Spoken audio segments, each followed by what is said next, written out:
Okay, so I was discussing कि जब हम यहाँ पे आ जाएंगे तो यहाँ तक क्या हुआ, जो हमने ऑब्जेक्ट पास किया उसके इंडिविजुअल वैल्यूज जो है दोज गॉट इंक्रीमेंटेड और उनका वैल्यू मेरे पास आ गया। उसके बाद मैं उस T1 को डिस्प्ले कर रहा हूँ तो यहाँ पे T1 ही डिस्प्ले हो जाएगा। तो यहाँ पे जो मैंने ऊपर इस फंक्शन के अंदर ये रिटर्न किया है, इस केस में मुझे रिटर्न करने की जरूरत नहीं है, लेकिन ये जो फंक्शन मैंने लिखा है ये मैंने इस लाइन के पर्सपेक्टिव में लिखा है। किस लाइन के? इन दो लाइंस के पर्सपेक्टिव में, क्योंकि मैंने आपको पहले ही बताया जब हम प्लस प्लस T1 लिखेंगे या T1 प्लस प्लस लिखेंगे तब इसमें कोई फर्क नहीं होता, किसमें? प्री इंक्रीमेंट में या पोस्ट इंक्रीमेंट में। तो उस केस में आपको रिटर्न करने की जरूरत नहीं है, लेकिन वो जो मैं रिटर्न स्टेटमेंट लिख रहा हूँ वो हमारा यूज होगा इन दो लाइंस में, जब हम इन दो लाइंस को एग्जीक्यूट करेंगे, when we will be actually implementing the concept of pre increment और पोस्ट इंक्रीमेंट। क्लियर? वहां पे ये यूज होगा। वहां पे कैसे यूज होगा वो भी अभी हम देखेंगे। तो इसके बाद फिर से मैं T1 को इंक्रीमेंट कर रहा हूं, तो अब आपका आउटकम कितना आ जाएगा? Now your outcome will be, let me right it quickly, ये जो है T1 यहाँ पे कितना बन गया था हमारा 12 0, उसके बाद एक और बार इंक्रीमेंट हो जाएगा, सो इट विल बी 12 1, मतलब इसके एग्जीक्यूट होने के बाद T1 का वैल्यू इंक्रीमेंट हो जाएगा। पहले वैल्यू था 1159, एक बार इंक्रीमेंट हो गया बन गया 12 0, फिर एक और बार इंक्रीमेंट हो जाएगा बनेगा 12 1। सिमिलरली T2 जो है इसका वैल्यू कितना बन जाएगा? इनिशियली इसका वैल्यू कितना था हमारे पास? 1040। तो जब आप इसको इंक्रीमेंट करोगे एक बार तो ये बन जाएगा 1041, then again you are incrementing it, it will become 1042। ठीक है, अब आ जाते हैं हम मेन लाइन पे। You are displaying the T2, तो वो आपके पास आ जाएगा पहली बार 1041 देन 1042, आपको समझ आएगा that it is actually incriminating और नॉट। अब हम आ जाते हैं इस मेन लाइन पे।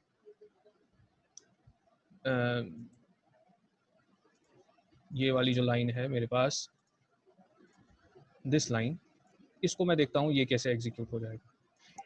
ये क्या है? This is post increment. तो मैंने बताया भाई यहाँ पे कॉल किसको चला जाएगा? यहाँ पे कॉल चला जाएगा, ये जो मेरा दूसरा फंक्शन है इसको कॉल चला जाएगा। अब पोस्ट इंक्रीमेंट में हम क्या करते हैं भाई, ये जो वैल्यू है T2 वही वैल्यू जाना चाहिए T3 में, और उसके बाद T2 का वैल्यू इंक्रीमेंट होना चाहिए। ये आपको याद रखना है, तभी हम इसको एक्सप्लेन कर सकते हैं।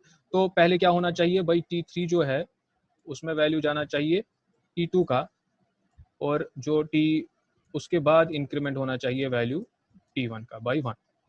तो यहाँ पे मैं एक और वेरिएबल बना लेता हूँ दैट इज T3, और उसमें इनिशियली क्या है 0 0। ठीक है, तो अब हम इसको एग्जीक्यूट करते हैं। तो यहाँ से कॉल कहाँ चला जाएगा? It will go to here. ठीक है, तो इसके पास आ गया, तो इम्प्लिसिटली इसके पास क्या आ जाएगा? इसके पास T1 आ जाएगा, because what I am writing, मैं यहाँ पे नीचे लिख रहा हूँ T1, ये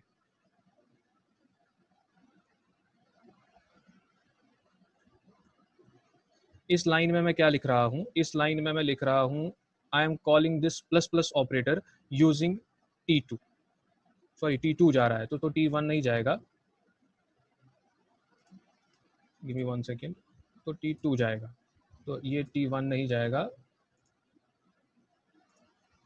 so when I am executing this function I am calling this plus plus operator, और इसको कॉल किससे कर रहा हूँ? T2 से, तो T2 इसके पास चला जाएगा, तो T2 का वैल्यू पहले T3 में जाएगा और then the value of T2 will get incremented. तो यहाँ से जब तो कॉल जब जाएगा, अब now this is post increment, तो इस फंक्शन के पास चला जाएगा।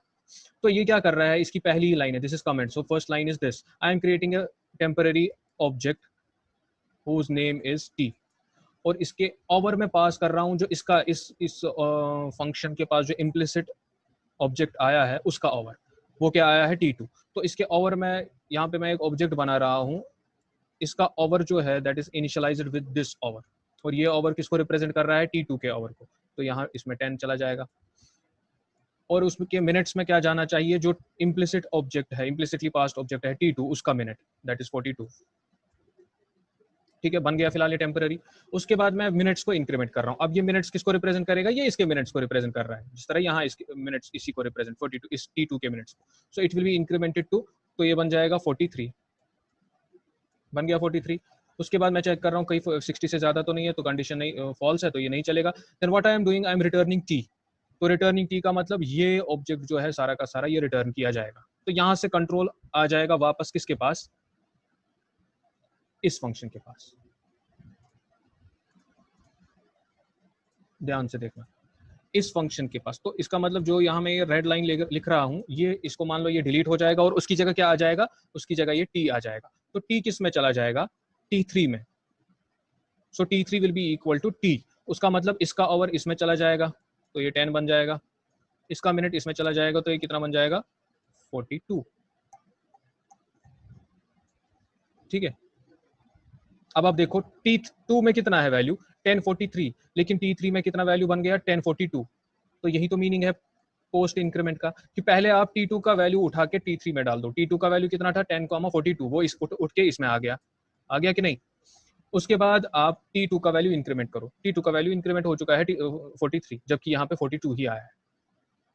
सिमिलरली अब जब ये वाली लाइन एग्जीक्यूट होगी, ये किसको कॉल चला जा रहा है, it is call to pre increment. अब ये चला जाएगा कॉल किसको, जो हमने इससे पहले फंक्शन देखी, दिस फंक्शन, ये वाली फंक्शन, इसको मैं डिलीट मार लेता हूँ यहाँ से। Okay, and what I am implicitly passing, implicitly pass मैं फिर से t2 को कर रहा हूँ, फिर से मैं दिखाता हूँ कॉल। यहाँ पे कॉल क्या कर रहे हैं हम, plus plus operator and implicitly passing t2, तो फिर से t2 ही पास जाएगा। अब क्या जाएगा, पहले t2 को इंक्रीमेंट होगा, फिर जो इंक्रीमेंटेड वैल्यू होगा वो t4 में आ जाएगा। तो यहाँ पे हम t4 बना लेते हैं जल्दी जल्दी। उसमें इनिशियली क्या होगा, 0,0, क्लियर। तो कॉल जब यहाँ पे चला जाएगा, अब यहाँ पे इम्प्लिसिटली इसके पास क्या आ चुका है, इसके पास आ चुका है t2। ठीक है, ये मिनट्स को इंक्रीमेंट करेगा। अब किन मिनट्स को, t2 के जो मिनट्स है, इज इट क्लियर। तो t2 के जो मिनट्स है वो क्या है, वो ये है। तो इसका वैल्यू इंक्रीमेंट हो जाएगा, 43 था, अब वो कितना बन जाएगा, 44 हो गया इंक्रीमेंट। फिर ये चेक करेगा कंडीशन, अब ये कंडीशन की तो कोई, दिस इज कंडीशन फॉल्स, क्योंकि 60 नहीं बना है मिनट्स, 44 ही है अभी। Now I am returning, what I am returning, I am creating an object, जिसका फिर से एक ऑब्जेक्ट, तो उस ऑब्जेक्ट को मैं यहाँ पे बना रहा हूँ आपके लिए। अब इसका कोई वैल्यू नाम नहीं दिया है इसने, because it has to return this, लेकिन उसका ओवर जो है वो किसके ओवर से इनिशियलाइज होगा, इसी जो इम्प्लिसिटली पास है, दैट इज t2। तो t2 का ओवर जो है वो इसमें आ जाएगा 10, और इसका मिनट जो है वो इसमें आ जाएगा, मिनट कितना है, 44,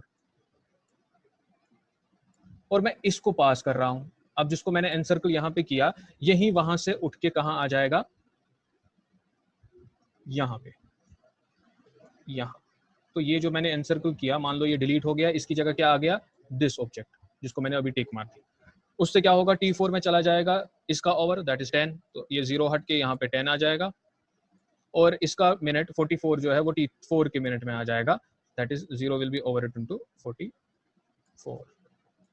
अब आप देखो क्या हुआ भाई, पहले t2 का वैल्यू इंक्रीमेंट हुआ, कितना हुआ, वो 1043 था, वो इंक्रीमेंट हुआ 1044, then the value got placed in t4, तो आउटपुट कितना आया आपका, 10,44। फिर जब आप इसको डिस्प्ले करेंगे t3 और t4 को, आप देखो वही आंसर आएगा कि नहीं।